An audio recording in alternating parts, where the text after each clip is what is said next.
But for more on this, Oytun Orhan from the Middle Eastern Strategic Studies Center in Ankara joins us now. Thank you very much for joining us here on TRT World. So who is actually at the table for these talks? From the beginning, Turkey, Russia and Iran are the guarantors of the two sides. Turkey is the guarantor of the opposition, and Russia and Iran are the guarantor of the regime side. So this time, the two sides will gonna discuss the Idlib, the situation in Idlib. We know that the regime's Russian-supported Idlib offensive started at the end of April, but since then we see that there is no major advancement from the regime side. So with regards to military concentration, we see that the opposition forces is giving a very successful test on the field, so that Turkish side will be in a stronger position at that summit. At that summit, the three sides will also discuss the exact date of the trilateral meeting, which will be held in Ankara. The Turkish president will host two other leaders in Ankara. So at that meeting also, Turkey will have a chance to have a better diplomatic position to support its position in Syria. Well, Oytun, it all sounds good, but looking at the last 10 days, I mean, over 100 people are dead, and we know how worse the humanitarian catastrophe is getting there. So until now, it was the agreed de-escalation zone. Why hasn't it worked? You know, there are several reasons for that.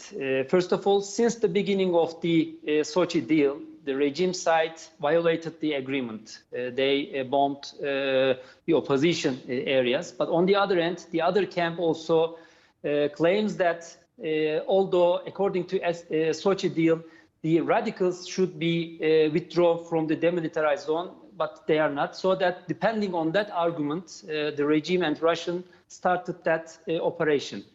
So for now, they are just bombing the civilian areas in order to evacuate the area, so that to prepare suitable conditions to conduct a better ground operation. But for now, it seems that the opposition forces are really resisting well.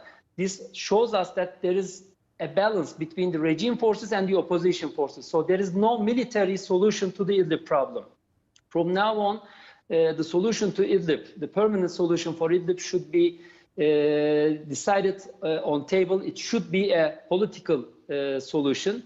And in that regard, the concerns of the opposition, the demands of the opposition should also be taken into consideration. Turkish side is trying to prevent those attacks, to end these civilian killings. But as long as they fail on the military side, in order to put more pressure over Turkey, they bomb the civilian areas, unfortunately, which causes a mass migration towards the Turkish border. So this news has just come in. UN Chief Antonio Guterres has just said they will set up an inquiry into attacks on UN-supported facilities in northwest Syria. Will that make a difference? This is not going to make a critical difference. Since the beginning of the civil war, you know, the regime side and with the support of Russians, they are shelling civilian areas. But we have understood that the UN role on the field is not that much critical. They don't have too much leverage, so that the regime side will not listen to these kind of demands from the international community. So we have to wrap it up here, but thank you very much, Oytun Orhan.